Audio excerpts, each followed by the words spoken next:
নমস্কার সবাইকে, welcome to our channel Bodhoday academy. আজকে আমরা ফিজিক্যাল সায়েন্সের সেকেন্ড ক্লাস নিয়ে চলে এসেছি এবং আজকের টপিক কি নিউটনস লজ অ্যান্ড মোশন এবং স্থিতি ও গতি।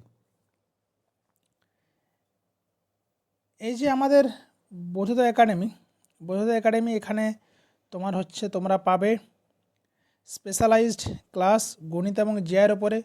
এছাড়াও পাবে প্রতিটা সাবজেক্টের উপর বিভিন্ন স্পেশালাইজড ক্লাস, বিশেষত ডাব্লিউপি, কেপি, এসএসজিডি এবং অগ্নিবীরের জন্য। এখানে তোমরা পাচ্ছ মক টেস্ট এবং স্টাডি মেটেরিয়ালের বিভিন্ন সুবিধা। যদি যারা ভর্তি হতে চাও, আমাদের এই ব্যাচটা হচ্ছে আমাদের মঠগোদা এবং নির্জরাতে। যারা ভর্তি হতে চাও অবশ্যই এই নাম্বারে যোগাযোগ করতে ভুলো না। চলো তাহলে আমরা আজকের টপিক শুরু করি। কি সেটা হচ্ছে নিউটনের গতিসূত্র। এবার নিউটনের গতিসূত্র জানার আগে আমাদের বেশ কিছু পদার্থবিজ্ঞানের বেশ কিছু রাশি সম্পর্কে জানতে হবে, কারণ তবে গিয়ে আমরা নিউটনের গতিসূত্রগুলোকে আরও ভালোভাবে বুঝতে পারব। কি না, প্রথমে আসি দূরত্ব এবং সরণ, ডিস্টেন্স ও ডিসপ্লেসমেন্ট। একটা উদাহরণের সহযোগে এটা বোঝা যাক। ধরো আমরা যেরকম ডাইরেকশন টেস্টের যে জিআইগুলো করেছি, সেখানে আমরা কি করেছি, এক ব্যক্তি তার বাড়ি থেকে প্রথমে 5 কিলোমিটার পূর্ব দিকে রওনা হলেন। তারপরে তিনি দিক পরিবর্তন করে 6 কিলোমিটার উত্তরে গেলেন। তারপরে তিনি আবার দিক পরিবর্তন করে 6 কিলোমিটার পশ্চিমে এলেন। তাহলে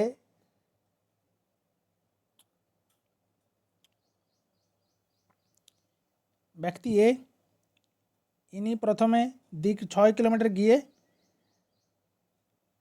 বি স্থানে পৌঁছালেন। এবার সেখান থেকে আবার 4 কিলোমিটার উত্তরে তিনি সি স্থানে পৌঁছালেন, আবার 6 কিলোমিটার পশ্চিমে গেলেন এবং ইনি ডি স্থানে পৌঁছালেন। তাহলে এবার আমি যদি জানতে চাই যে ইনি মোট কতটা দূরত্ব অতিক্রম করলেন বা কতটা ডিস্টেন্স উনি ট্রাভেল করলেন, আমি কি করব, এই যে প্রত্যেকটা সংখ্যা আছে, প্রথমে 6 কিলোমিটার, তারপরে 4 কিলোমিটার, তারপরে আবার 6 কিলোমিটার, এই তিনটে সংখ্যায় কী করব, যোগ করব। তাহলে মোট হচ্ছে তার 16 কিলোমিটার, তাই না? তাহলে এই যে 16 কিলোমিটারটা আমরা পেলাম, এটা কি পেলাম না, তার মোট অতিক্রান্ত দূরত্ব।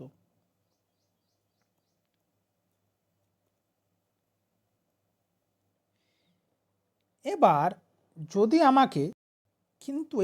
যদি আমি বলি যে এই যে উনি যে ডি বিন্দুতে পৌঁছালেন, ডি বিন্দু থেকে এখন বর্তমানে এ বিন্দুর দূরত্ব কত, নাকি না ডি বিন্দু থেকে বর্তমানে এ বিন্দুর দূরত্ব কত, সেটা কত কিলোমিটার, না সেটা 4 কিলোমিটার। তাহলে এই যে ডি থেকে এর দূরত্ব,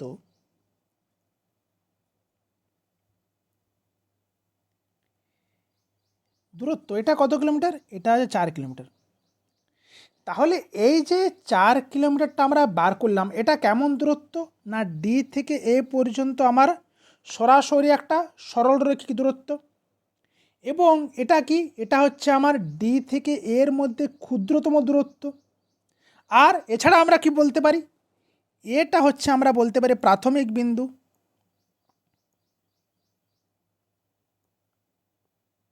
আর ডিটাকে আমরা বলতে পারি অন্তিম বিন্দু। তাহলে এই প্রাথমিক বিন্দু আর এই যে অন্তিম বিন্দু, এর মধ্যবর্তী যে ক্ষুদ্রতম সরলরৈখিক দূরত্ব, সেটাকে আমরা বলছি, এটাই হচ্ছে আমাদের সরণ। তাহলে আমাদের দূরত্ব কি হলো, দূরত্ব কি বলছে না, যে মোট পথের দৈর্ঘ্যকে বলছি আমরা দূরত্ব। এর বিশেষ বৈশিষ্ট্য কি, এটি একটি কিন্তু স্কেলার রাশি। যে উদাহরণটা আমরা বললাম সেই উদাহরণটাতে যখন আমি প্রথমে 16 কিলোমিটারের গল্পটা যখন বললাম, তখন কি আমি বললাম যে 16 কিলোমিটারটা পূর্ব দিকে নাকি পশ্চিম দিকে নাকি উত্তর দিকে নাকি দক্ষিণ দিকে? নিশ্চয়ই বলিনি। আমার মোট মানটা হচ্ছে 16 কিলোমিটার। তাহলে এই যে ব্যাপারটা, যেখানে এখানে আমার তো দিক নির্দেশ করতে হচ্ছে না, আমি তো এখানে বলছি না যে 16 কিলোমিটার পূর্ব দিকে বা 16 কিলোমিটার পশ্চিম দিকে, এইরকম ব্যাপার এখানে বলছি না। তাহলে যেহেতু এখানে এই সমস্ত কোনো ব্যাপার বলছি না, তাহলে এটা আমাদের কি রাশি? যে মোট অতিক্রান্ত দূরত্ব, এটা হবে স্কেলার রাশি। এবার স্কেলার রাশি মানে তার কি বৈশিষ্ট্য থাকবে? তার মান আছে কিন্তু কোনো আমাদের দিক থাকবে না।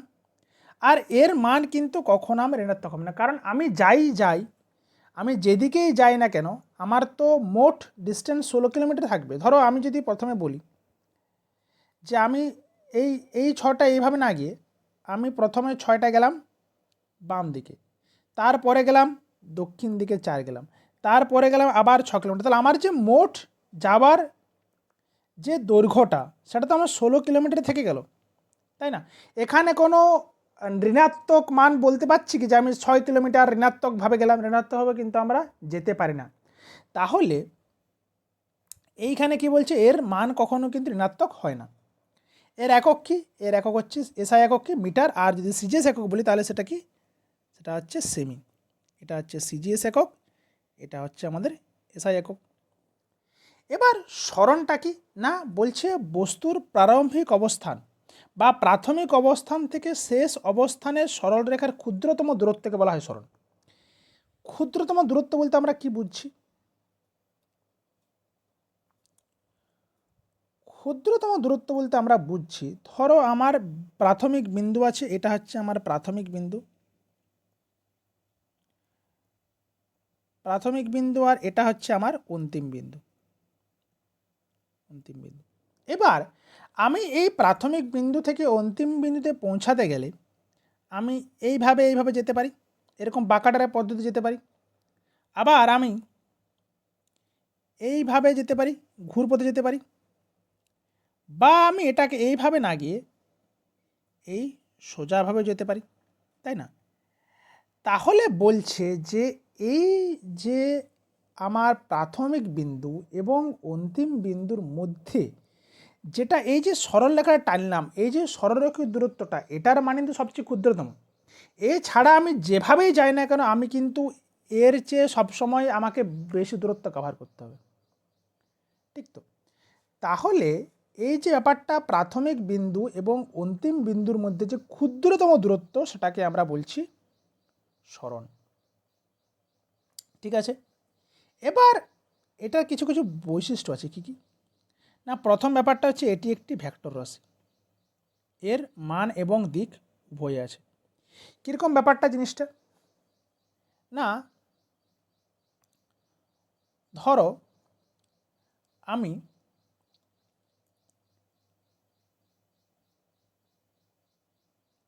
আমরা কীভাবে বলতে পারি এটাকে, আমি একটা গ্রাফের সাহায্যে বোঝাতে পারি।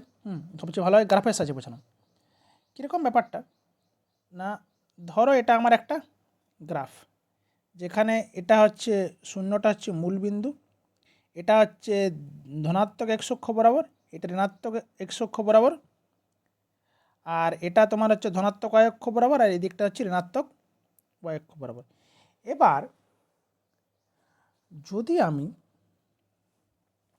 প্রথমে x অক্ষ বরাবর গেলাম ধনাত্মক দিকে কিছুটা, তারপর y অক্ষ বরাবর ধনাত্মক দিকে গেলাম, আবার x অক্ষ বরাবর ঋণাত্মক, আবার আমি এভাবে গেলাম, আবার আমি এখানে গেলাম, তাহলে আমি যখন দেখতে পাচ্ছি আমার তো প্রাথমিক বিন্দু এটা, আমার প্রাথমিক বিন্দু এটা, আমার অন্তিম বিন্দু এটা, কিন্তু এবার দেখো আমি প্রাথমিক বিন্দু আর অন্তিম বিন্দুর মাঝখানে আমি কোন অক্ষ বরাবর গেছি? আমি তো গেছি ঋণাত্মক অক্ষ বরাবর।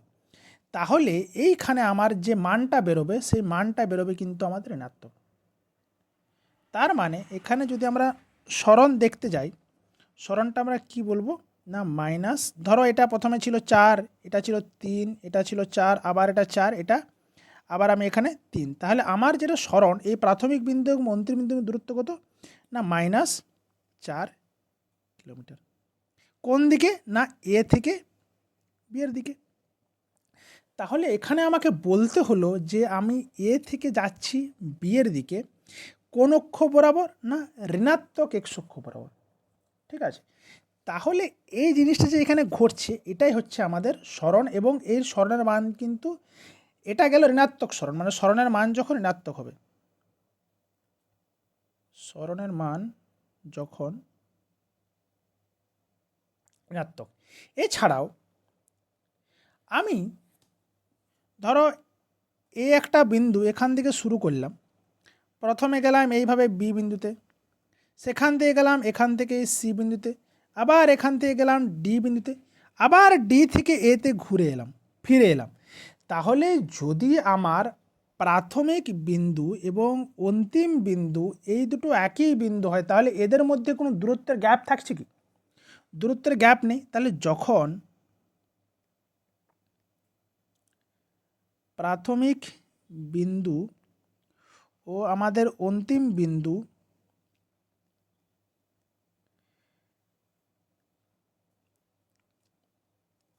একই বিন্দু হয়, তখন কি হয়? তখন সরণ সমান শূন্য। ঠিক, আর একটা পদ্ধতি আছে। যদি আমরা একটা বৃত্তাকার কক্ষ বরাবর প্রদক্ষিণ করতে থাকি, আমি যদি একটা আমার তো এখানে বৃত্ত নেওয়া যাবে,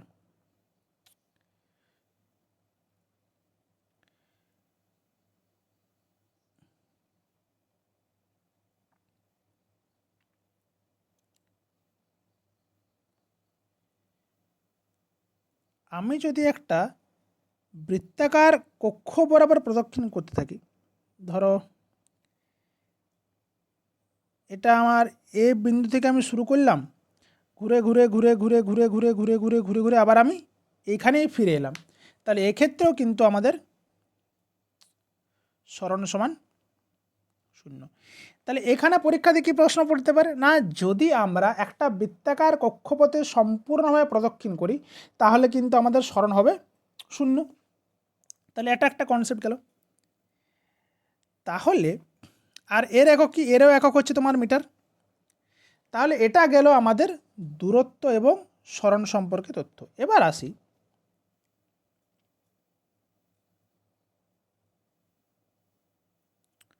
নেক্সট, সেটা হচ্ছে কি দ্রুতি এবং বেগ। তাহলে যেমন একটু আগে আমরা পড়ছিলাম সরণ এবং দূরত্ব, সেরকমভাবে আমাদের আরেকটা জিনিস একই রকমভাবে এটা হচ্ছে আমাদের দ্রুতি ও বেগ। বেগ, দ্রুতি জিনিসটা কি? না দ্রুতি হচ্ছে যখন আমরা দূরত্ব মানে অতিক্রান্ত একক সময়ে অতিক্রান্ত দূরত্ব, ধরো আমি গেলাম 5 মিনিটে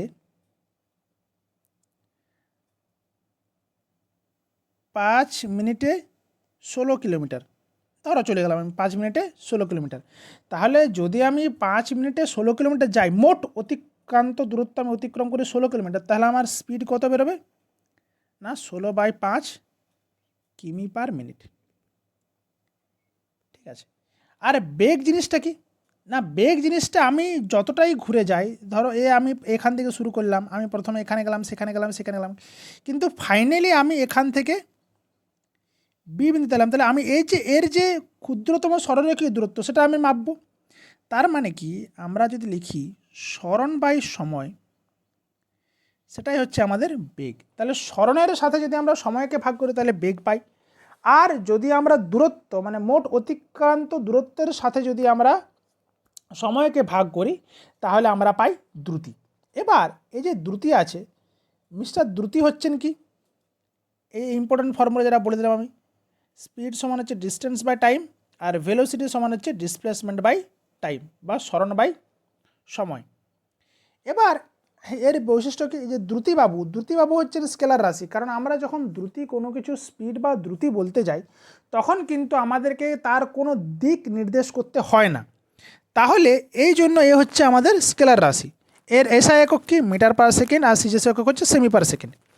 কিন্তু যখন আমি বেগটা বলছি, বেগের সাথে যেহেতু সরণ যুক্ত আছে, সরণ যেহেতু স্কেলার রাশি, তাহলে কিন্তু আমাকে বেগ বলতে গেলে কিন্তু আমাকে সবসময় পূর্ব দিকে বা কোনো একটা দিক নির্দেশ করতে হবে। তাহলে এই জন্য কিন্তু এটি একটি ভেক্টর রাশি এবং এর একটি ডাইরেকশন আছে, এবং এরও এসআই একক কি মিটার পার সেকেন্ড। তাহলে বেগ এবং দ্রুতির মধ্যে প্রধান পার্থক্য কী না, সেটা হচ্ছে একজন স্কেলার রাশি আর একজন ভেক্টর রাশি।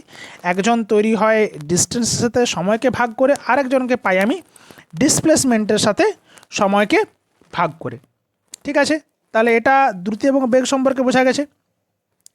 এবার আসি পরবর্তী জিনিস। পরবর্তী হচ্ছে আমাদের ত্বরণ এবং মন্দন।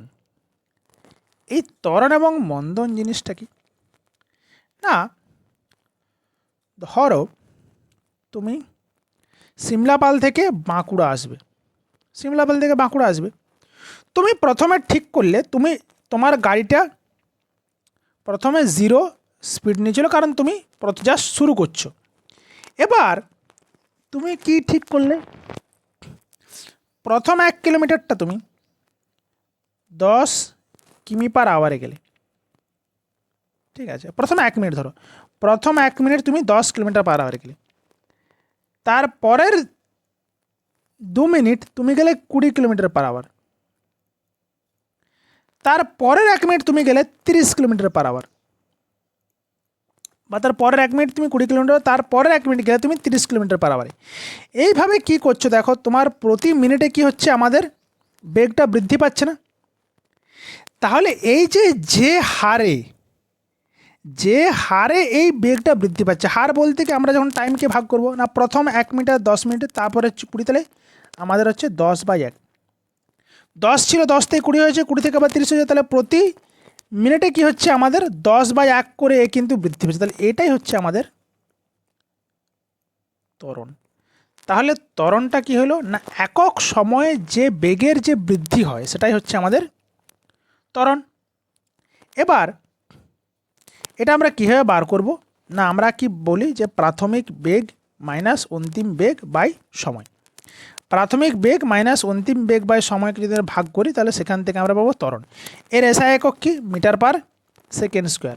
এর ডাইমেনশন কি বা মাত্রা কি, মাত্রা হচ্ছে বেগের মাত্রা মানে L(t⁻⁻1) বাই আবার একটা সময়ের মাত্রা t সমান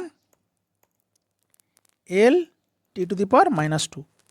এটা হচ্ছে এর মাত্রা। আর এছাড়া মন্দন কি না, মন্দন হচ্ছে যখন আমরা গাড়ি চালাই, প্রথম তো খুব স্পিডে অনেক সময় আমরা স্পিড তুলে দিলাম। এবার কি হয়, কিছুক্ষণ পর হঠাৎ করে ধরো সামনে আমাকে একটা বাম্পার আছে বা সামনে কোনো জায়গায় টার্নিং বা বাঁক নিতে হবে, আমাদের কী করতে আস্তে আস্তে আস্তে ধীরে ধীরে স্পিডটা কমাতে হয়। তাহলে ওই যে যখন আমরা স্পিডটা কমাচ্ছি, আমরা যে হারে ওই স্পিডটাকে কমাচ্ছি বা যে হারে আমরা ভেলোসিটিটা কমাচ্ছি, সেটাই হচ্ছে আমাদের মন্দন। তাহলে মন্দন জিনিসটা কি না, যখন বেগ সময়ের সাথে সাথে কমতে থাকে তখন তাকে বলছি মন্দন। এবার যদি আমাদের ধরো ত্বরণ যদি বেগটাকে ত্বরণের সাহায্যে, যদি আমরা আমাদের গাড়িতে ত্বরণ থাকে, ত্বরণের সাহায্যে যদি আমরা বেগকে বৃদ্ধি করি, তাহলে আমাদের মন্দনের সাহায্যে কী হবে, বেগের হ্রাস হবে। তাহলে যদি আমরা ত্বরণটাকে ধনাত্মক ধরি, কারণ এখানে বৃদ্ধি হচ্ছে, আর মন্দনটা যেহেতু হ্রাস হচ্ছে, তাহলে সেক্ষেত্রে আমরা বলতে পারি যে মন্দনটাকে যে ঋণাত্মক ত্বরণ। ঠিক আছে, তাহলে এটা গেল ত্বরণ এবং মন্দন। তাহলে মোটামুটি এই যে আমাদের বেগের বা আমাদের যে গতির সম্পর্কে আমরা কিছু সাধারণ ধারণা পেলাম, যে সরণ কী বা অতিক্রান্ত দূরত্ব কী বা দ্রুতি কী বা বেগ কী বা ত্বরণ এবং মন্দন কী। এবার আসি আমাদের মেন টপিকে, সেটা হচ্ছে কি, সেটা হচ্ছে নিউটনের সূত্র। এবার এই যে নিউটন বাবু আছেন, নিউটন বাবু আমাদের এই যে গতি সংক্রান্ত উনি কি কি সূত্র দিয়েছেন। নিউটনের যে গতি সংক্রান্ত, নিউটনের অনেক জায়গায় সূত্র আছে, কিন্তু আমাদের আজকের ফোকাস কি, আজকের ফোকাস তো আমরা পড়ছি নিউটনের গতি সংক্রান্ত সূত্র। তাহলে এই নিউটন বাবু গতি সংক্রান্ত কটা সূত্র দিয়েছেন না, সূত্র নম্বর 1, সূত্র নম্বর 2, সূত্র নম্বর 3, তিনটি ওনার গতির সংক্রান্ত সূত্র আছে। কি কি? এবার আসি আস্তে আস্তে এক এক করে প্রতিটা সূত্রে। প্রথম সূত্র কি বলছেন? বলছেন বাইরে থেকে অসম বল, আপাতত এই অসম বলটার কথা এখন ছেড়ে দাও, আপাতত বাইরে থেকে বল প্রয়োগ না করা পর্যন্ত স্থির বস্তু চিরকাল স্থির থাকবে, গতিশীল বস্তু সমবেগে সরল রেখায় গতিশীল থাকবে। জিনিসটা কীরকম? ধরো তুমি একটা পেন, তুমি টেবিলের উপর একটা পেনকে ফেলে রেখেছো, জাস্ট ইমাজিন। এবার সেই পেনটাকে যতক্ষণ না পর্যন্ত তুমি কি করতে পারছো না একটা কিছু প্রয়োগ করছো, যেমন ধরো একটা উদাহরণ দিই, let me give you an example.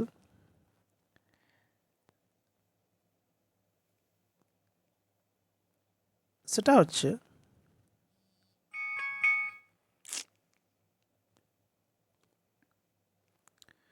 আমার কাছে এই যে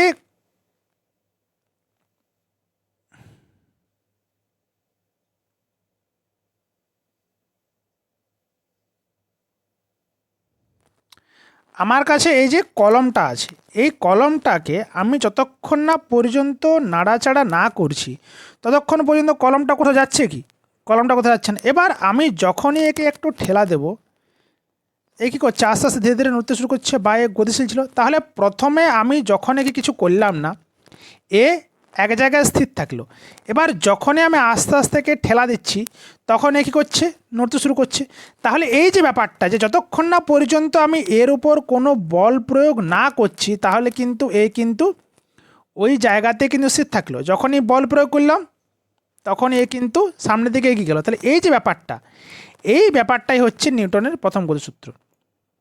এবার উনি যে শুধুমাত্র যে স্থির বস্তুর ক্ষেত্রে বলেছেন এটা নয়, উনি এটাও বলেছেন যে যদি এটা গতিশীল বস্তু হয়, যদি সে বস্তুটা গতিশীল থাকে তাহলে ওর উপর যদি কোনো বাহ্যিক কোনো বল প্রয়োগ না করি আমরা, তাহলে কিন্তু সেটা কী করবে? যে চিরকাল ওই একই পদ্ধতিতে সমবেগে সরলরেখায় গতিশীল থাকবে। ঠিক আছে। এবার এই যে নিউটনের গতিসূত্র, এই নিউটনের গতিসূত্র থেকে কিন্তু আমরা একটা মানে নতুন জিনিস পেলাম। সেটা কি না, সেটা হচ্ছে আমরা জড়তা সূত্র পেলাম। যেমন জড়তা জিনিসটা কি না, ধরো একটা বস্তু আছে, সেই বস্তুটা মানে জড়তা, আগে প্রথমে জড়তার ডেফিনেশন বলি তারপরে আসছি বাকি গল্প। যে জড়তা হচ্ছে এমন একটা জিনিস, যে জিনিসটার সাহায্যে ও কি করতে চায় না, সবসময় তার যে পজিশন ছিল, তার যে অবস্থান ছিল, সেই অবস্থানেই নিজেকে রাখতে চায়। ঠিক আছে। যেমন উদাহরণ হিসেবে বলতে পারি যে ধরো একটা ছাত্র বা একটা ধরো স্কুলের স্টুডেন্ট, বা ধরো একটা প্রাইমারি স্কুল, সবচেয়ে ভালো প্রাইমারি স্কুলের স্টুডেন্ট, একটা প্রাইমারি স্কুলের স্টুডেন্ট, তার সবসময় টেন্ডেন্সি কী থাকবে? যে একটু ছটপটে হবে, সে সবসময় ছোটো দৌড়া করবে, বা তার কিন্তু পড়তে ইচ্ছে করবে না। তাহলে তার স্বাভাবিক টেন্ডেন্সি কি? পড়তে ইচ্ছা করবে না। এবার যখন স্কুলে বা একটা ক্লাসরুমের মধ্যে যখন তারা বসে আছে, যখন সেই টিচার যখন আছেন, সেই টিচার থাকা অবস্থায় সে কিন্তু ওই জায়গার থেকে বা সে দুষ্টুমি করতে পারছে, কিন্তু যখনই সেই টিচার যখনই বেরিয়ে যাচ্ছে তখনই সে কিন্তু দুষ্টুমি শুরু করে। তাহলে ওই যে ব্যাপারটা, যে ও সবসময় কী চায়? একটা দুষ্টুমির মতো ফেস বজায় রাখতে। তাহলে সেই রকমভাবে আমাদের যে সমস্ত পদার্থ আছে তারা চায় তাদের যে মানে আগের যে স্টেট, ঠিক আছে, সেটার অবস্থান বা পরিবর্তন করতে সবসময় বাঁচাতে চেষ্টা করে। কীরকম জিনিসটা না, একটা উদাহরণ কি দেওয়া যাবে এখানে? না, এই মুহূর্তে উদাহরণ দেওয়ার মধ্যে কিছু নেই, লিখে এবার বোঝাতে হবে এটাকে। চলো, ধরো এরকম একটা আমি গ্লাস নিয়েছি। এবার এই যে গ্লাসটা নিলাম, এই গ্লাসের উপরে আমি কিন্তু একটা কার্ডবোর্ড রেখেছি। ঠিক আছে, কার্ডবোর্ড রেখেছি। এই যে কার্ডবোর্ডটা রেখেছি, এই কার্ডবোর্ডের উপরে আমি একটা কয়েন রেখেছি। এবার আমি যদি এই কার্ডবোর্ডটাকে হঠাৎ করে জোরে টোকা মারি, তাহলে কি দেখব? এই যে কয়েনটা, সেই কয়েনটা কিন্তু আমার নিচে পড়ে যাচ্ছে, এই গ্লাসটার মধ্যেই পড়ে যাচ্ছে, কার্ডবোর্ডের সাথে চলে যাচ্ছে না। এবার এটার কারণ কি? তার কারণ হচ্ছে এই যে কয়েনটা আছে, সেই কয়েনটা কি চায়? তার যে অবস্থান, এ এখন কিসে আছে? এ এখন আছে রেস্টে আছে বা স্থিতিশীল অবস্থায় আছে।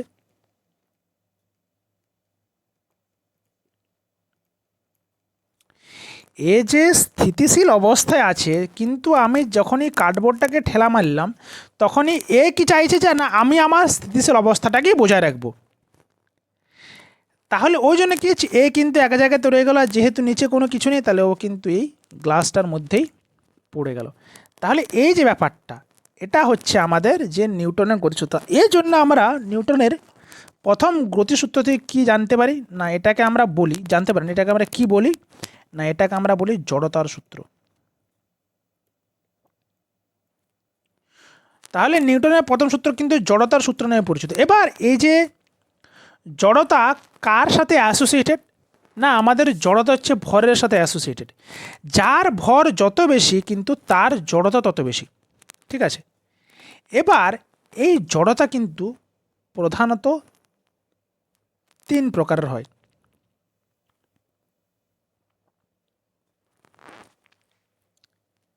কি কি না,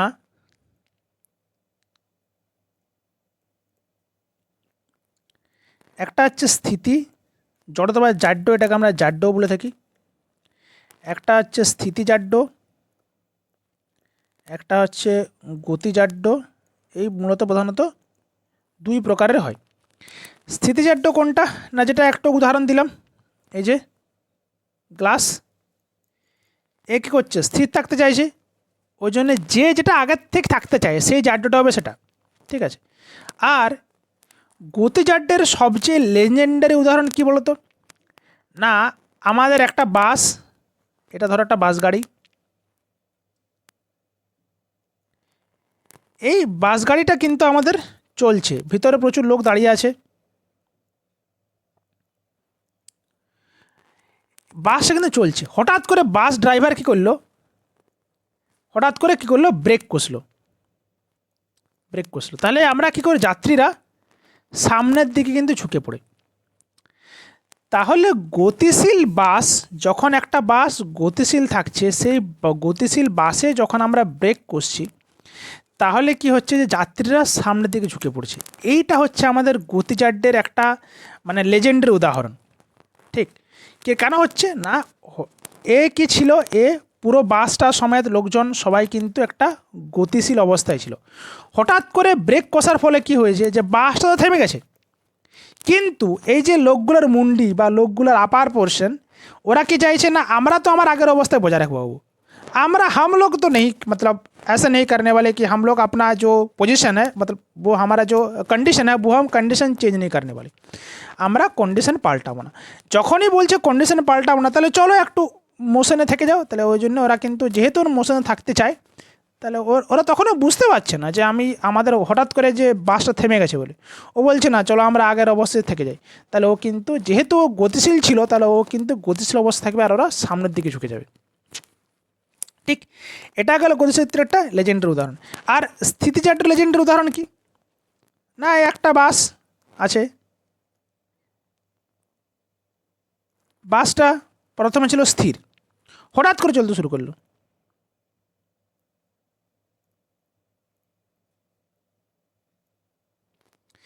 এবার একটা বাস যদি হঠাৎ করে চলতে শুরু করে তাহলে এখানে মানুষ দাঁড়িয়ে আছে। এবার প্রথমে ছিল বাসটা রেস্টে বা স্থিতি অবস্থায়, হঠাৎ করে চলতে শুরু করেছে, তাহলে হঠাৎ করে যখনই এ চলতে শুরু করবে তখন এ কী করবে, এ নিচের অংশ হঠাৎ করে চলতে শুরু করেছে, কিন্তু অ্যাপার বোর্ডে কী বলবে, আমরা তো আমার অবস্থা চেঞ্জ করব না, চেঞ্জ করতে বাধা দেবো, তাহলে ওরও কিন্তু যেখানে ছিল সেখানে রয়ে যাবে। যেহেতু নিচের অংশটা আঁকি গেছে আর সামনের বা শরীরের উপর অংশটা যে জায়গায় ছিল সেই জায়গায় থাকতে চায়, তাহলে যাত্রীরা কী করবে, পেছনের দিকে ঝুঁকে যাবে।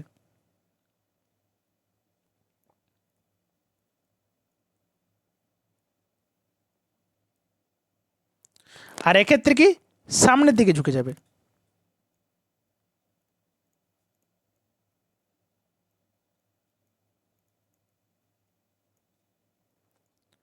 তাহলে এটা গেল আমাদের যে জড়তা বা জাড্য এবং স্থিতিজাড্য গতিজাড্য। এবং এইভাবে কিন্তু এই উদাহরণগুলো দিয়ে প্রশ্ন চলে আসে যে যদি এরকম প্রশ্ন পড়ে যে হঠাৎ করে ধরো একটা বাস হঠাৎ করে চলতে শুরু করলো, তাহলে যাত্রীরা যে পেছনের দিকে ঝুঁকে যায়, এটা আমাদের কিসের উদাহরণ, দুটোই হতে দিতে দেবে, যে স্থিতিজাড্য, গতিজাড্য এবং তার পাশে দেবে ভরবেগের পরিবর্তন, এবং কোনোটাই নয়। এইভাবে অপশন দিলে কিন্তু আমাদের সেইভাবে কিন্তু যেটা পেছনের দিকে ঝুঁকে যাওয়া, রেস্টে থাকতে চাইছে পেছনের দিকে ঝুঁকে যাওয়া, সেটা হচ্ছে স্থিতিজাড্য, আর যেটা সামনের দিকে ঝুঁকে পড়ছে সেটা কিন্তু গতিজাড্য উদাহরণ।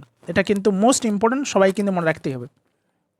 ঠিক আছে, তাহলে এটা গেল আমাদের নিউটনের প্রথম সূত্র।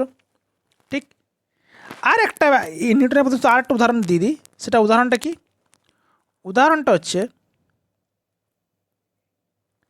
যে আমরা যখন কোনো ইয়ের থেকে মানে কোনো লেপ বা গদি থেকে যখন ধুলো ঝাড়ি, তখন সেটাও কিন্তু আমাদের এই নিউটনের গতিসূত্রের উদাহরণ।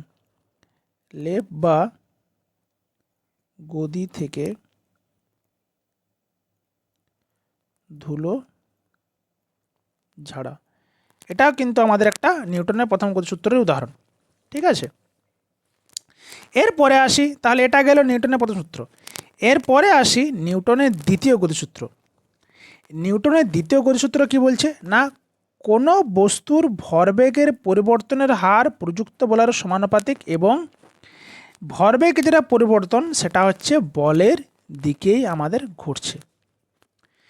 এবার এই জিনিসটা বলার আগে প্রথমে আমার একটা জিনিস সম্পর্কে জেনে নিই, সেটা হচ্ছে বল এবং ভরবেগ। ঠিক আছে, এই যে বল, বল জিনিসটা কি? তাহলে যে ভর, ভর কি করছে না, ভর হচ্ছে যে কোনো বস্তুর যে গতির যে অবস্থা, সেই গতির অবস্থা পরিবর্তন করতে পারে কিন্তু একটা বলই। যেমন আমি একটা উদাহরণটা দিলাম, যে আমার যখন পেনটা স্থির অবস্থায় ছিল, ধরো এটা একটা কাঠের ব্লক আছে। ঠিক আছে, এই কাঠের ব্লকটা যখন আমি এটা জাস্ট আছে, আমি এর উপর কিছু করছি না, তখন এ কিন্তু যেখানে ছিল সেখানে থাকবে। এবার আমি যদি হঠাৎ করে এর উপর একটা বল প্রয়োগ করি বা এফ যদি প্রয়োগ করি, তাহলে এ কী করবে, আস্তে আস্তে ধীরে ধীরে ধীরে ধীরে কিন্তু এখান থেকে এখানে সরে চলে আসবে। তাহলে এই যে আমি যেটা প্রয়োগ করে এই যে কাঠের ব্লকটাকে এখান থেকে এখানে নিয়ে এলাম, সেটাই হচ্ছে ফোর্স। ঠিক আছে, এবং এটা ব্যাপারটা কি, এটা হচ্ছে আমাদের একটি ভেক্টর রাশি। তাহলে বল জিনিসটা কি, বল হচ্ছে যেটা প্রয়োগ করলে আমি গতির পরিবর্তন করতে পারি। আর ভরবেগ জিনিসটা কি, ভরবেগ হচ্ছে যেহেতু একটা বস্তু আছে, সেই বস্তুর একটা ভর থাকবে।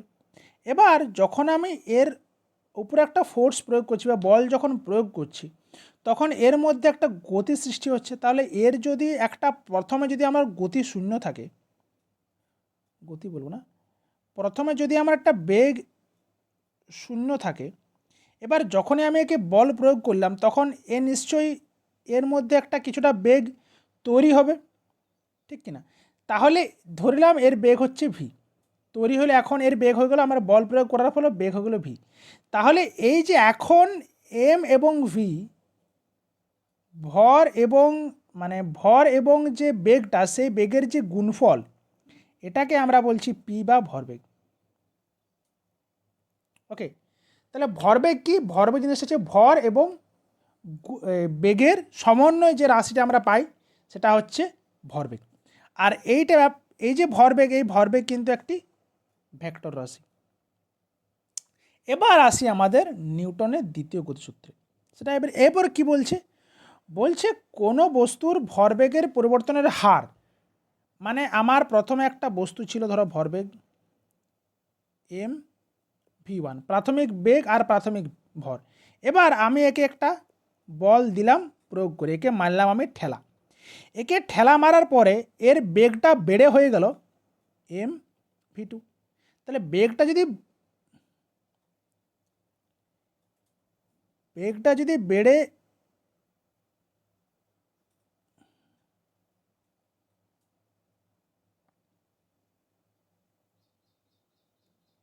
ভি2 হয়ে যায়, তাহলে আমরা কি বলছি, এবং এটার যে এম ভি1 থেকে এম ভি2 হতে টাইম কত লেগেছে, টাইম লেগেছে টি। তাহলে আমরা এফ সমান কি বলতে পারি না, M V two minus M V one by T. এটা হচ্ছে আমাদের ফোর্সের একটা ফর্মুলা। এখান থেকে আমরা সিম্পলিফাইড ফর্মুলা কি নিয়ে আসি না আমরা নিয়ে আসি এফ সমান এম ইন্টু এ বা ফোর্স সমান মাস ইন্টু অ্যাসিলারেশন। এটা কিন্তু তোমরা মনে রাখবে, যদি অঙ্ক পড়ে এখান থেকে অঙ্ক পড়লে এই ফর্মুলা থেকেই কিন্তু বেশিরভাগ অঙ্কটা আসে, যে এফ সমান ভর ইন্টু ত্বরণ, force is equal to mass into অ্যাসিলারেশন।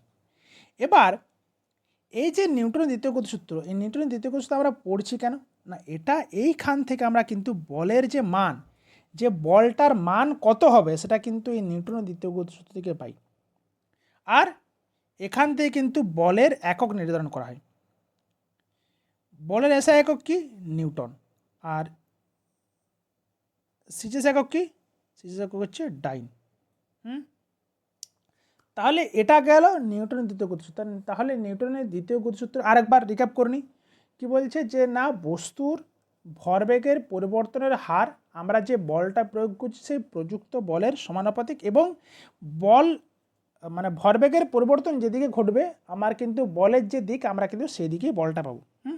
আর এখান থেকে আমরা কি পাচ্ছি, এখান থেকে বলের যে মান আমরা কতটা পরিমাণ বল প্রয়োগ করছি সেটা জানতে পাচ্ছি। আর এখান থেকে কী পাচ্ছি না, আমাদের বলের একক পাচ্ছি। আর একটা এখান থেকে আমরা কিন্তু বলের মাত্রাও পাচ্ছি। কি বলের মাত্রা কি বলছে না, আমরা কি পেলাম, ফোর্স সমান এম ইন্টু এ, ভর ইন্টু ত্বরণ। তাহলে ভরের মাত্রা কি? ভরের মাত্রা হচ্ছে এম, আর ত্বরণের মাত্রা একটু আগেই আমরা করেছি এল টি টু দি পাওয়ার -2। তাহলে এখান থেকে কী পেলাম আমরা, ভরের মাত্রা পেলাম M L T to the power -2। Very very very very important term. এটা সবসময় যেন মুখস্থ থাকে। কেউ যদি ঘুম থেকে উঠে তোমাদেরকে জিজ্ঞাসা করে, যে ঘুমাতে ঘুমাতে জিজ্ঞাসা করে যে বলের মাত্রা কী হবে, তখন যেন ফটাক সে মুছে নিকলে কি M L T to the power -2, right. তাহলে এটা গেল আমাদের যে বলের মাত্রা। এবার আসি আমাদের নিউটনের দ্বিতীয় গতিসূত্রের কিছু উদাহরণ। আমাদের পরীক্ষাতে এখন আমাদের হয়তো এই আমাদের কম্পিটিটিভ এক্সামিনেশনে এটা তো পড়বে না যে নিউটনের দ্বিতীয় গতিসূত্রের যে বক্তব্য সেটা তো আমরা লেখো নিশ্চয়ই পড়ছে না, কিন্তু আমাদের পরীক্ষাতে কি পড়তে পারে, যেটা একটু আগে বললাম যে এফ সমান এম এ, ওখান থেকে অঙ্ক দিতে পারে, বলের মাত্রা বলতে পারে, জিজ্ঞাসা করতে পারে, বা যে বলের ডেফিনেশন আমরা কোথা থেকে জানতে পারি সেটা কিন্তু, বা বলের মান আমরা কোথা থেকে জানতে পারি সেটা আমরা নিউটনের সেকেন্ড গতিসূত্র থেকে জানতে পারি। তাহলে এই যে ব্যাপারগুলো সেগুলো কিন্তু আমাদের পরীক্ষাতে বেশি আসে। এবং এর পাশাপাশি কি আসবে, যে নিউটনের দ্বিতীয় গতিসূত্রের উদাহরণ পরীক্ষাতে বলে দেবে যে ফুটবল জোরে কিক দিলে বল দ্রুত চলে যায়, এটা আমরা নিউটনের কোন গতিসূত্র জানতে পারি, সেটা হচ্ছে দ্বিতীয় গতিসূত্র। খালি ট্রাক ঠেলা সহজ কিন্তু ভর্তি ট্রাক ঠেলা কঠিন, তার কারণ কি, এর ভরবেগ বেশি। এবারে ভরবেগের পরিবর্তনের হার, ভরবেগ যত বেশি পরিবর্তন করতে গেলে যত বেশি পরিমাণ ভরবেগের পরিবর্তন করার জন্য লাগবে, তত বেশি পরিমাণ শক্তি আমাকে বা তত বেশি পরিমাণ বল দিতে হবে। তাহলে সেটাই হচ্ছে খালি ট্রাক ঠেলা কিন্তু সহজ কিন্তু ভর্তি ট্রাক কঠিন। আর ক্রিকেট ফিল্ডার বল ধরার সময় হাত পিছিয়ে নেন, এর কারণ হচ্ছে সময় বাড়লে বলের পরিমাণ যেটা সেটা হচ্ছে কিন্তু আমাদের কমে যায়। এটা আমাদের হচ্ছে ঘাত বলের একটা উদাহরণ, ঠিক আছে। তাহলে এটা গেল আমাদের নিউটনের দ্বিতীয় গতিসূত্র। এবার আসি নিউটন বাবাজির তৃতীয় গতিসূত্র এবং সর্বশেষ গতিসূত্র। সেটা কি বলছে, যে প্রত্যেক ক্রিয়ার সমান বিপরীত প্রতিক্রিয়া আছে, এবং এর পাশাপাশি আরেকটা কি, এবং হচ্ছে যে বিন্দুতে মানে ক্রিয়া করে সেই বিন্দু বরাবর কিন্তু বিপরীত দিকে কিন্তু প্রতিক্রিয়া বলটা সৃষ্টি হয়, ঠিক। আর ক্রিয়া এবং প্রতিক্রিয়া কিন্তু দুটো ভিন্ন বস্তুর মধ্যে হতে হবে। যে আমরা যখন ধরো একটা দেওয়াল আছে, ঠিক আছে, এই দেওয়ালে আমি গিয়ে মারলাম ঘুষি, তাহলে যখন আমি ঘুষিটা মারলাম তাহলে কিন্তু এই যে আমি দেওয়ালের উপর একটা বল প্রয়োগ করছি, এবার দেওয়াল কি করবে, আমার উপর আরেকটা বল প্রয়োগ করবে, উল্টো দিকে একটা বল প্রয়োগ করবে। তাহলে এখানে কি করতে হবে, সবসময় দুটো বস্তু লাগছে, একটা হচ্ছে আমার হাত আর একটা হচ্ছে আমার দেওয়াল। তাহলে এই যে হাত এবং দেওয়াল দুটো আলাদা আলাদা বস্তুর উপর কিন্তু আমাদের এই যে ক্রিয়া এবং প্রতিক্রিয়া এই বলটা কিন্তু প্রয়োগ করা হয়, ঠিক। তাহলে each every action has an opposite and equal reaction and they both works on the same what I should say, like they works on the same সরল রেখা। সেম সরল রেখা মানে যাই হোক একই সরলরেখার উপরে কিন্তু এটা প্রয়োগ করা হয়। এবার এটার ইম্পর্টেন্ট কি সেটা হচ্ছে এক্সাম্পল। বন্দুক থেকে গুলি চললে বন্দুক পেছনে সরে যায়, হাঁটার সময় পা মাটিতে পেছনে ঠেলে মাটি আমাদের সামনে দিকে ঠেলে যায়, নৌকো থেকে লাফ দিলে নৌকো পিছিয়ে যায়, রকেট ওড়ার সময় গ্যাস নিচ থেকে বের হয় এবং রকেট উপরে ওঠে। এই যে চারটা জিনিস মোস্ট ইম্পর্টেন্ট, যে কোনো সময় পরীক্ষাতে পড়ে, যে বিশেষ করে এই যে রকেট ওড়ার সময় আমাদের নিউটনের কোন গতিসূত্র কাজে লাগে, সেটা হচ্ছে কি, সেটা হচ্ছে তৃতীয় গতিসূত্র। ঠিক আছে, তাহলে আমাদের স্থিতিগতি বা আমাদের কিছু গতির সম্পর্কে ধারণা পেলাম, তার পাশাপাশি আমরা কী পড়লাম আজকে নিউটনের তিনটে গতিসূত্র। ঠিক আছে, এবার চলে আসি এই সম্পর্কিত কিছু এমসিকিউতে। মানে আমরা যতক্ষণ ধরে পড়লাম সেটা ঠিক পড়লাম না ভুল পড়লাম না ছাতার মাথা কী পড়লাম সেটা তো আমাদের ঠিকঠাক দেখতে হবে। তাহলে চলে আসি আমরা আমাদের কিছু এমসিকিউস। প্রথম প্রশ্ন কি বলছে, যে কোনো বস্তুর প্রকৃত অতিক্রান্ত পথের মোট দৈর্ঘ্যকে কী বলা যায়, এটা আচ্ছা এটা আমি তো বলছি, কিন্তু প্রথমে কি করবে, you should try on your own, যে প্রথমে তোমরা ভিডিওটাকে পজ করে নেবে একবার, প্রথমে নিজে প্রশ্নটা পড়বে, নিজে প্রশ্নটা পড়ার পর উত্তর দেওয়ার চেষ্টা করবে, উত্তর দেওয়ার পরে তারপর আমার উত্তরটা দেখবে এবং কি এক্সপ্লেনেশন দিচ্ছি সেটা দেখার চেষ্টা করবে। প্রথমে নিজেরা চেষ্টা করবে, কারণ অলরেডি আমি এটা থিওরিটা বলে দিয়েছি। ঠিক আছে, বোঝা গেছে? প্রত্যেকটা প্রশ্ন কিন্তু প্রথমে পজ করবে, পজ করার পরে নিজে নিজে পড়বে, তারপর উত্তর দেওয়ার চেষ্টা করবে, আর তারপরে আমার এক্সপ্লেনেশনটা দেখবে এবং কমেন্ট করে জানাবে তোমাদের মধ্যে কার কার কটা ঠিক হলো। প্রথম প্রশ্ন কি বলছে, কোনো বস্তুর প্রকৃত অতিক্রান্ত পথের মোট দৈর্ঘ্যকে কী বলা হয়? না, বলছে মোট অতিক্রান্ত পথ, তাহলে মোট অতিক্রান্ত পথ অবশ্য অতিক্রান্ত দূরত্ব। সরণটা কি, সরণটা হচ্ছে ক্ষুদ্রতম পথ, তাই না? ক্ষুদ্রতম পথ, এবং এটা কি দূরত্ব, এটা হতে হবে সরলরেখার কি দূরত্ব হতে হবে।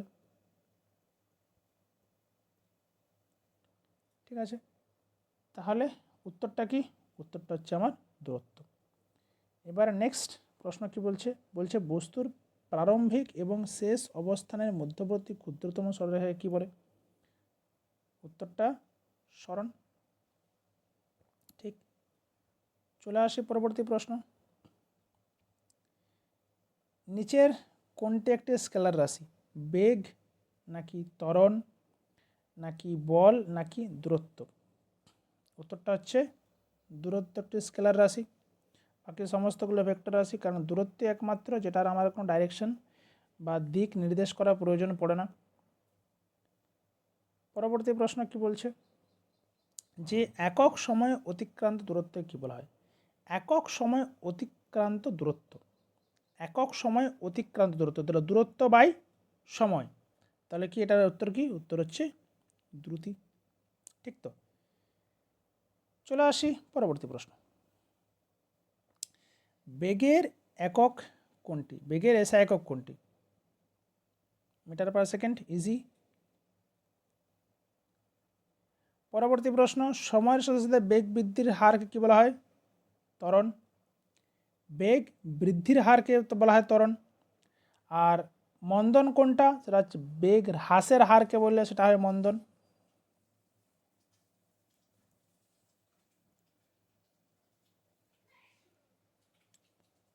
তারপরে চলে আসি, যে ঋণাত্মক ত্বরণকে কী বলা হয়? এটা মন্দন। নেক্সট, নিউটনের কোন সূত্রকে জড়তার সূত্র বলা হয়? প্রথম সূত্র, দ্বিতীয় সূত্র, তৃতীয় সূত্র নাকি মহাকর্ষ সূত্র? উত্তরটা কী হবে? উত্তরটা হবে প্রথম সূত্র। চলে আসি, চলন্ত বাস হঠাৎ থামলে যাত্রীরা সামনের দিকে ঝুঁকে যায়, এটি কিসের উদাহরণ? এটি ঘর্ষণের উদাহরণ নাকি ত্বরণের উদাহরণ নাকি জড়তার উদাহরণ নাকি ক্রিয়া প্রতিক্রিয়ার উদাহরণ? উত্তরটা কি, উত্তরটা হচ্ছে জড়তা। এবার আমি বললাম এই জড়তা বা জাড্য দুই প্রকার, তোমাদের জন্য কোশ্চেন, এটা কোন জড়তা, এটা কোন ধরনের জড়তা স্থিতিজাড্য নাকি গতিজাড্য? তো তোমরা অবশ্যই অবশ্যই অবশ্যই কিন্তু কমেন্ট করে জানাও। নেক্সট কি বলছে, নিউটনের দ্বিতীয় গতিসূত্র থেকে আমরা কি জানতে পারি? কি জানতে পারি? ভরবেগ সম্পর্কে জানতে পারি, জড়তার সম্পর্কে জানতে পারি, সরণ সম্পর্কে জানতে পারি, নাকি বল সম্পর্কে জানতে পারি? উত্তরটা কী হবে? উত্তরটা হচ্ছে বলের, আমরা যে কিভাবে বলটা বার করছি, বল যে নির্ণয়, বলের মান নির্ণয়, সেটা কিন্তু আমরা নিউটনের দ্বিতীয় গতিসূত্র থেকেই পাচ্ছি। চলে আসে নেক্সট প্রশ্ন। কি বলছে? নেক্সট প্রশ্ন বলছে বল, ভর এবং ত্বরণ এর মধ্যে সঠিক সম্পর্ক কোনটি? এফ সমান এম বাই এ, নাকি এফ সমান এম এ, নাকি এফ সমান এম প্লাস এ, নাকি এম সমান এফ এ? উত্তরটা কি? উত্তরটা হচ্ছে এফ সমান এম এ, তাই তো? একদম সঠিক। চলে আসি পরবর্তী প্রশ্ন। ভর ও বেগের গুণফলকে কি বলা হয়? বলা হয় ভরবেগ।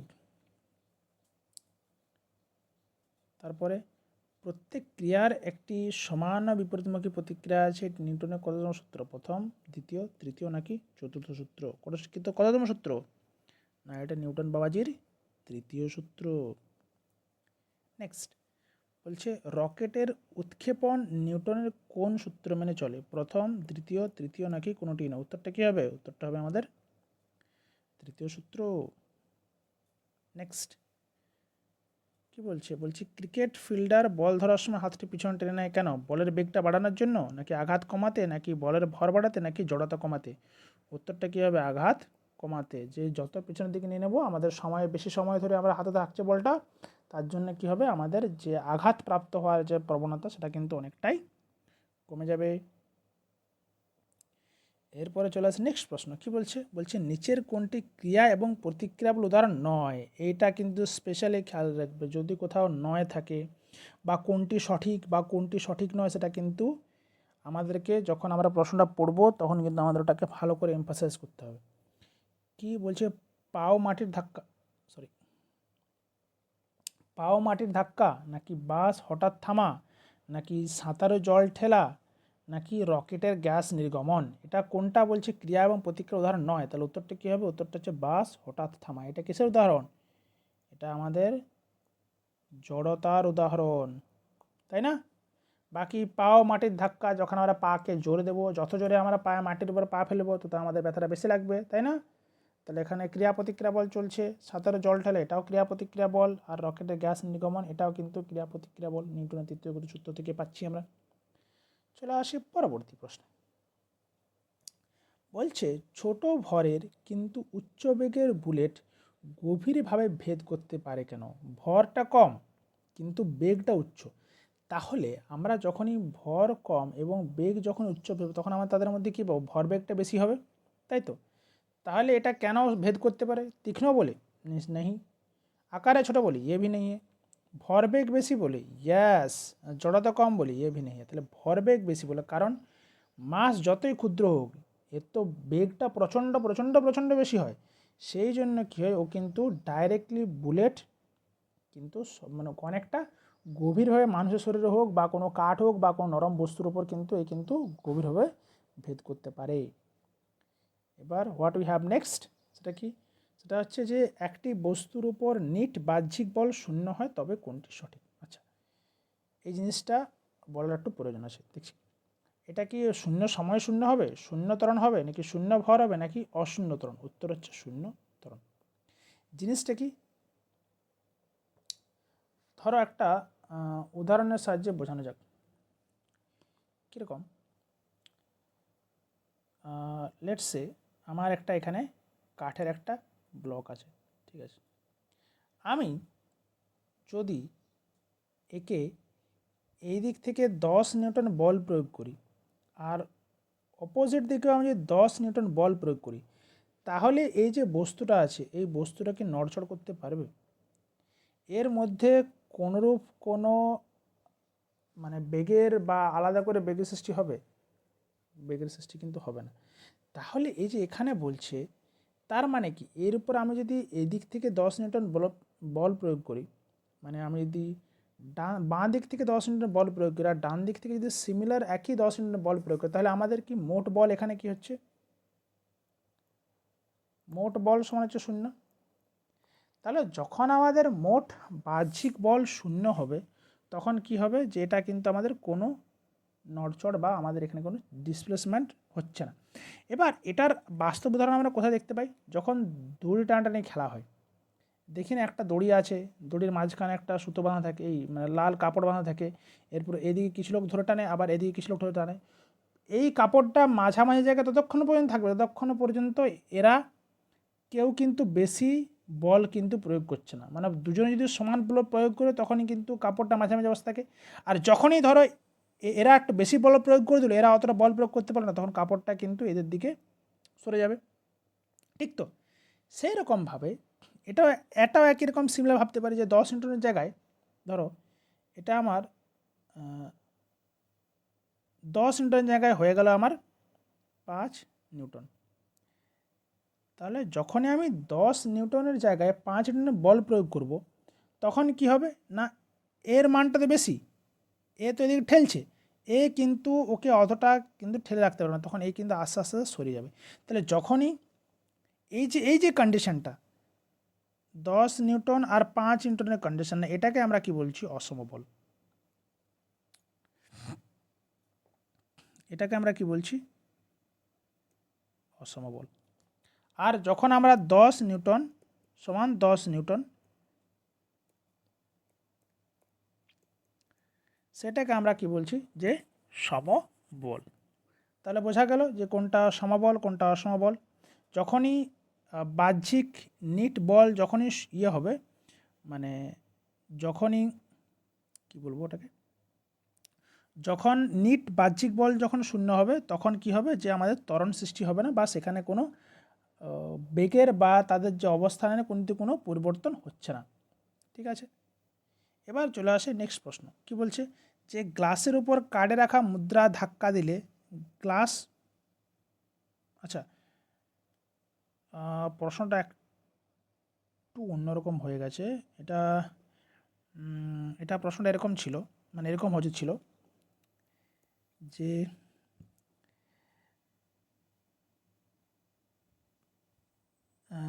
গ্লাসের ওপর কার্ডবোর্ডে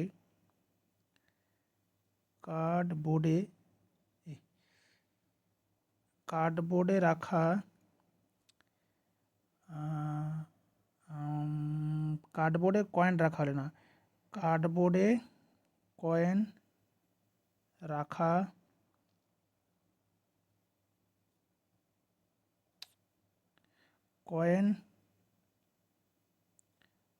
হলে যদি আমরা ওই কার্ডবোর্ডটিকে আঘাত করি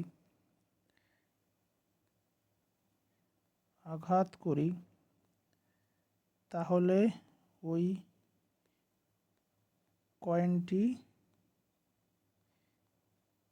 গ্লাসের মধ্যে পড়ে যায়।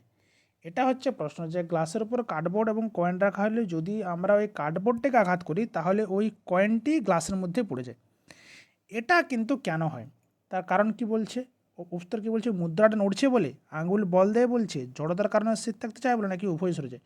উত্তরটা কী হবে, উত্তরটা হবে জড়তার কারণে এ কিন্তু স্থির থাকতে চায় বলেই কিন্তু এটা হয়। এবার চলে আসে নেক্সট প্রশ্ন। কি বলছে, যে একটি বস্তুর উপর 150 নিউটন বল প্রয়োগ করলে 5 মিটার পার সেকেন্ড স্কোয়ার ত্বরণ হয়, ভর কত? কি কি দেওয়া আছে না, আমাদের বল দেওয়া আছে 50 নিউটন, আর ত্বরণ কত বলছে, ত্বরণ হচ্ছে 5 মিটার পার সেকেন্ড স্কোয়ার।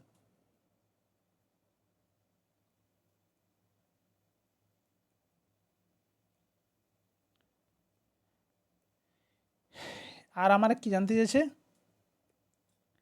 আমরা কি জানি বল এফ সমান হচ্ছে এম ইন্টু এ। তাহলে আমাদের এখানে কার কার মান দেওয়া আছে, বল 150 নিউটন দেওয়া আছে, এম এর মান জানতে চেয়েছে, এ দেওয়া আছে 5 মিটার পার সেকেন্ড স্কোয়ার। এখান থেকে তাহলে এম সমান কত পাবো, 150/5, তখন হচ্ছে 30 কেজি, রাইট। দেখি অ্যান্সার কি বলছে, অ্যান্সার হচ্ছে 30 কেজি। এটাই আমাদের উত্তর। চলে আসি নেক্সট প্রশ্ন। বলছে একটি স্থির বস্তুকে গতিশীল করতে গেলে কি প্রয়োগ করতে হবে? ভারসাম্যপূর্ণ বল, তড়িৎ বল, নাকি ভারসাম্যহীন বাহ্যিক বল, নাকি ঘর্ষণ বল? উত্তরটা কী হবে? উত্তরটা যে ভারসাম্যহীন বাহ্যিক বল। যদি আমরা ভারসাম্যপূর্ণ বল প্রয়োগ করি তাহলে তো, কারণ আমি যদি এদিক 10 নিউটন বল দিই, এদিক থেকে সেম 10 নিউটন বল দিই, তাহলে কি এটা আমাদের আদৌ কোনোরূপ কোনো এর গতি দেখাবে? গতি দেখাবে না। তাহলে অ্যান্সারটা কী হবে? ভারসাম্যহীন বাহ্যিক বল প্রয়োগ করলে তবেই কিন্তু একটা স্থির বস্তুকে গতিশীল করা যাবে। ওকে, চলে আসি নেক্সট প্রশ্ন। কি বলছে? বলছে একটি বস্তুর উপর 20 নিউটন বল প্রয়োগে 100 সেমি পার সেকেন্ড স্কোয়ার ত্বরণ হয়।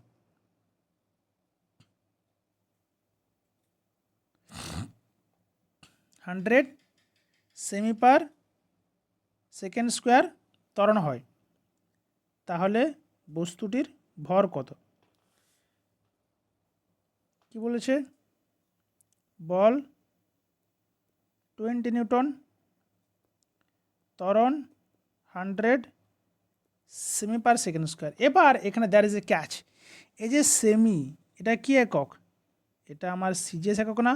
আর এই যে নিউটন, এটা কি একক? এসআই একক। তাহলে আমরা সিজিএস একক আর এসআই এককের মধ্যে কিন্তু কোনোরূপ কোনো অঙ্ক করতে পারে না। তাহলে আমাকে হলে এটাকে সিজিএসে করতে হবে, না হলে এটাকে এসআই করতে হবে। আমাদের উত্তরটা একবার দেখিনি কি আছে।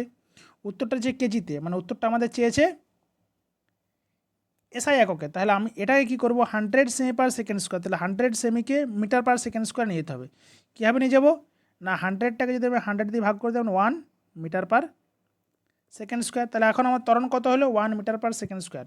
বল কত? 20 নিউটন। তাহলে আমরা এফ সমান এম এ ফর্মুলা লাগাবো। এফ সমান এম যদি ফর্মুলা লাগায় তাহলে কী হবে? এফ এর মান কত? 20 দেওয়া আছে। 20 নিউটন সমান হচ্ছে আমাদের এমটা বার করতে হবে, আর আমরা ত্বরণটা পেলাম 1 মিটার পার সেকেন্ড স্কোয়ার। তাহলে সেখান থেকে এমটার মান কত পাবো? এম এর মান পাবো 20/1 সমান হচ্ছে 20 কেজি, রাইট? তাহলে আমাদের উত্তরটা কি? উত্তরটা হচ্ছে আমাদের 20 কেজি।